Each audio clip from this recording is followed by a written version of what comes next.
Hello guys and welcome back to this channel, where today guys I'll be showing you how to contact KFC support.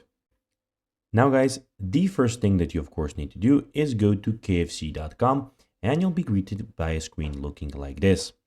Now when you're here, you just need to go and log into your profile. But guys, if you do not have one, you can always go and register to KFC. But guys, if you do not know how to do that, you can always go to our YouTube channel where we have plenty of how to KFC videos where you can also see how you can do this. Now guys, that we got that out of the way, let's see what we actually have in front of us here. So as you can see here, we have the official KFC website where we have a lot of things going on. In the top left corner, we have the menu where you can see the menu with delivery and in restaurant. We also have restaurants, we have coupons that you can then use on the site, and we have a career where you can go and start your KFC career, where you can go and start working for KFC. In the middle of the screen, we have delivery and KFC collect, order, and pickup. Over here, you can go and enter a city, street, and house number to start your order.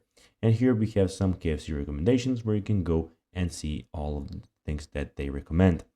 In the top right corner, guys, we have, when you click on your name, we have everything about your profile. So we have your orders, we have your, as you can see, you can place your order first here, your details, invoices, permissions, and we of course at the end have the log out button. Now guys, let's see how you can actually go and contact the KFC support. Well, to do so, you'll need to go down to the bottom of the screen. Here you have contact where you can click on it. And here guys, you have the support where you can go and send them an email, whatever you need. So guys, that will be everything for this video. I hope that you found this video informative and entertaining. If you did guys, don't forget to like this video, share it, subscribe to the channel, and put the notifications on. And guys, as always, I'll be seeing you in the next video. Bye guys.